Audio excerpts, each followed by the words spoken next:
Good evening, Wizards Nation. So today I'm going to be a mentalist. I've always wanted to be a mentalist. Mentalists are pillars of society nowadays. Today I'm going to make 5 bold predictions for our WizKids. Bold. Or we're going bold deep. But before I continue, what is the definition of bold? You know what I mean? Because sometimes people say, oh, this is my bold take. Trey Johnson is going to be the rookie of the year. I was like, that's not bold. Bro, that's not bold. Let's look at the definition of bold, dude. Bold, lacking of hair on the that's bold, you dumb dick. Bold. It's an adjective. That's one. Showing an ability to take risks. Confident. I don't know about that. And courageous. We're making courageous takes today. So this is my criteria for bold. I'm taking a risk of my lack of credibility that I already have on this channel. These predictions are based off my overall feeling of how these players are on our roster, their overall structure of our roster, and basically the overall identity and how I think we're going to move forward, okay? So, it is what it is. I try to make them as bold as possible. But, yeah, man, hope you guys enjoyed these takes. If you enjoyed this video, please like and subscribe. I would truly appreciate it. What if y'all hate my predictions? What if these predictions aren't bold enough and y'all unsubscribe and go become Hornets fans or whatever? I don't know if y'all stoop that low. But anyways, first prediction. Trey Johnson is going to score 45 points this upcoming year in his rookie campaign. I think that's bold. Yeah. I have some stats here for you guys. The last time an NBA rookie scored 50 points in a game was Brandon Jennings in 2009, November 14th, 2009. The last time an NBA rookie scored 40-plus points was a couple years ago with G.G. Jackson from the Grizzlies. He scored 44 points. I think that's pretty bold. Trey Johnson, I'm saying scoring 45. You know what I mean? Like 5 more points, and he's breaking a record from like 15 years now. No, 16 years now. So, yeah, I think it's kind of bold, dude. You know what I mean? It's not the whole rookie of the year, Trey Johnson. That's not that bold because Trey Johnson's him. He's him. But, anyways, I'm over here trying to freaking masquerade my freaking take. Yeah, man, 45 points. It's a guy who averaged 20 points per game at Texas last year. We all saw how he wrecked in the summer league. Was very dominant. Not even dominant, but just very smooth and confident. Confidence is everything. And, I'm overall also thinking about the structure of this team.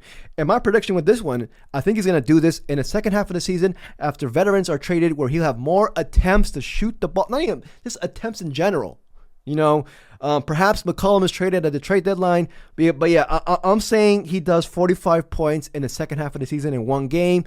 And can you believe the overall sentiment or feeling from the DMV area if when they see Trey Johnson score 45 in his rookie year? We would have donned him as our new, we would be going crazy. I'll be going crazy. Deservedly so, man. I am super bullish on Trey Johnson, but yeah, I think 45 points in one game this year would be awesome. Second bold take, and it's regarding my boy Justin Champenie, whose contract's not going to even be guaranteed until January, even though he signed a contract extension. My prediction is that Champenie will rival Bilal Coulibaly as our best wing defender on the team. Keyword rival. And also, after this upcoming year, he will be entrenched as one of our core guys moving forward. Hence, him being in an 8-man rotation. Again, I think that's kind of bold. A guy whose contract's not even fully guaranteed until January. So let me go back to the first part. Rival. Bilal Coulibaly, ladies and gentlemen, this man has been blessed from the gods. This man was born to defend. This man was born to guard the perimeter. This guy, I think, honestly, with him, I'm going to keep on pounding his take or keep on pounding his comparison, but I see Jaden McDaniels from the Timberwolves. And I love Jaden, but Bilal doesn't need to improve from a 3-point shot. He regressed last year. But defense, I think not that many people are arguing that aspect regarding his game. He can still improve. He's going to improve. We saw flashes last year. I think he's going to take a major step this year regarding defense. But I said rival. I didn't say Champenie is going to be better than Coulibaly on defense, but I think he can end up being one of our top defenders on this team. And I'm not saying, like, look, he had his ups and downs last year on defense by he being Champenie, but I just see a guy who's 6'6", 6'7", Champenie is. He's athletic. He has the wingspan. He has the will, the grit. He wants to learn. Dude. And also, Champenie's an underrated rebounder. Putting that all together, shot 36+% from the three-point line last year. He has to be consistent for that this year as well. Show consistency. But I'm just saying, I can see him evolving and taking the next step to being in an eight-man playoff rotation. Yeah, I don't know. You guys do with that as you will. My third bold prediction. I don't even think this one's as bold. I try to make it as bold as possible, but Kyshawn George will have the best year out of all the second-year players this upcoming year. Best year out of Sarr and Bub. And after the year's over next year, Kyshawn will be in consideration of being the best player out of the three moving forward. Now, I don't know. This obviously shows just how high I am on Kyshawn George. Now, I keep thinking to myself, is this bold? Should I make it more bold enough? You know, like, do I got to do something like, Keyshawn's going to average 35 points per game? No, you know. But I think it's more than, I think it's both sides. I think it's indicative of how high I am on Key. But I'm also high on the other two, especially Sarr. I said it multiple times in multiple streams that I think Key, in my opinion, has supplanted Bub as I think the second best player out of that draft class, which means I think as of right now, things could change and I could be dead wrong, but I think Key possibly is a higher trajectory than Bub in the NBA. And no offense to Bub, I really like Bub. I really do. That just shows how much I love Key, honestly. But yeah, man, like I think Key's gonna start at the 4 this year for us. I think Key's gonna be Alex Sarr's primary front court mate. I think Key's gonna have all the opportunities, man. I don't know. I don't want to jinx him, but I can see 15-8. No, 15-7-4 this year for him. 15-7-4, inefficient 15-7-4.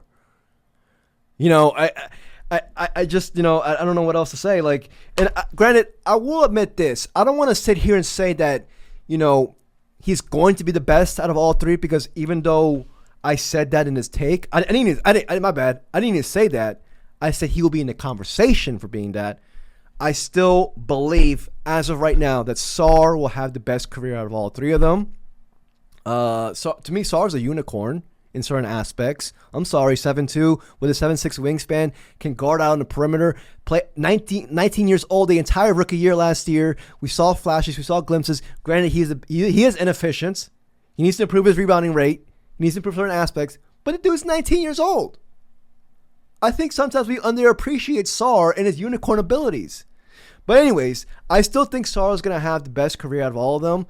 But what I'm saying is, by the end of next year, with the campaign that Kyshawn George has next year, he will be in the conversation of, okay, he's going to rival Sarr as the best player from this draft class from us. That's my take. I don't know. I already see people out on the Wizards comment section, stuff like that, Wizards Twitter, already thinking that Key is already the best one. Not a lot of people, but you know, I myself, I'm a firm Sarr believer. But yeah, man. And this is not no hate or no shade to freaking Bub Karen. I love Bub. I just like Kyshawn a little bit more right now. But I'm rooting for Bub. Big time. I am. I want Bub to prove all of us wrong as the starting point guard of the future. I do. Yeah, man, I don't know what the fuck. And my last take. Oh, sorry, that's my third one. Shit, I need to move forward fast. My fourth bold prediction for this year. I'll make this one quick. Cam Whitmore is going to get us multiple 40-point games after the trade deadline next year. Now, y'all might be thinking, that's not bold. You're going down, Alfonso. You're going down. My retort to that is this.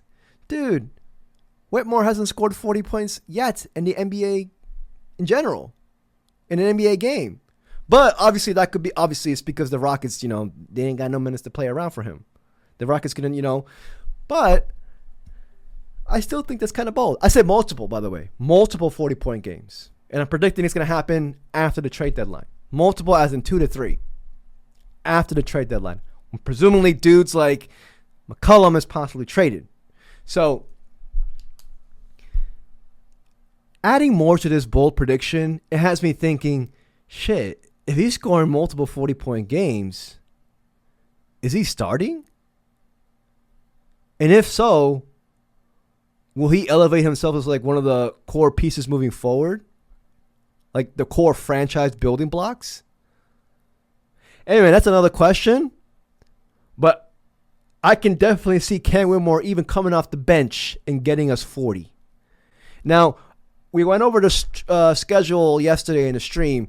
In March, late March, we have multiple road trips. I believe 1 4-game road trip, another 5-game road trip. And one of those, Whitmore's going to go off. Whitmore's going to go off. I wouldn't be past him to put it past him regarding him just getting 40 plus off the bench. If he's getting 30 minutes a night, I think this is bold. I think this is bold, by the way. All right, last one. I think this is actually my boldest take. I'm being straightforward. My last bold prediction. Alex Sarr will have 1 to 2 20 rebounds a game. Sorry, I worded that horrifically. What the fuck? I'm supposed to be a mentalist here. What the fuck? Alex Sarr will have 1 to 2 games where he gets us 20 rebounds. I think that's bold, dude. Yeah, it's bold. And y'all know how I feel about Alex Sarr and his rebounding. That's bold, dude. But I'm going to say that due to a multitude of factors. One, last year, his rookie year, the most rebounds Alex Sarr had in a game was 14 rebounds. All right? He averaged 6.5 rebounds and 27.1 minutes per game last year. Now, coming in this season, he's like the primary big in our roster. Last year, we had Valanciunas in the beginning. Then we had, Holmes. Then we had, obviously, the Vooch here and there, the Gill. Now we got Sarr, Bagley, who's injury prone, the Vooch on a 2-way, which means he can only play max 50 regular season games. Gill, who's 6'8", 6'9". Sarr's the primary big on the roster. With Sarr, I'm still very firm in my stance that he's never gonna be a plus rebounder. I think he's gonna be a guy that gets us 8.5 rebounds per game a night, in the mold of a Jaren Jackson, in the mold of a those like the Chet Holmgrens. It's not bad. I'm just being straightforward. I think that's gonna be Sarr. So him getting 20 rebounds a game, it's kind of like it's kind of like it's gonna be an outlier in a graph, because he's gonna do this because he's gonna be the primary big. I'm assuming it's gonna happen. I'm predicting it's gonna happen against a team that's weak or has an injured front court. Also, we could be having a bad shooting night, and this man's going to be right there getting all the rebounds. He could be getting his own rebounds, offensive rebounds, which I want to see from him this upcoming year. I'm just basing that not off of his rebounding skill, but mostly because of the overall structure of the team. I'm predicting there's always a night where you're going to be playing an injury depleted team, and then you're going to have to do your thing against. I don't know what I'm saying, but that's my prediction for that one. That's what I have. I don't know what else to add. I want to add 5. That's 5. Let me know what you guys think. I think they're kind of bold. Yeah, I think they're kind of bold, dude. I try to back up each prediction with like, oh yeah, trust me, it's bold enough, dude. I got, it hasn't been done since 2009. It hasn't been done since 2009. A rookie scoring 50 plus points in a game. Trey Johnson getting 45, man. I think that's bold. But y'all let me know. If I didn't meet your standards, y'all can shred me. It's all good, dude. You can shred a mentalist any day. But yeah, if you enjoyed this video, please like and subscribe. I truly appreciate it. Till next video. Peace, y'all.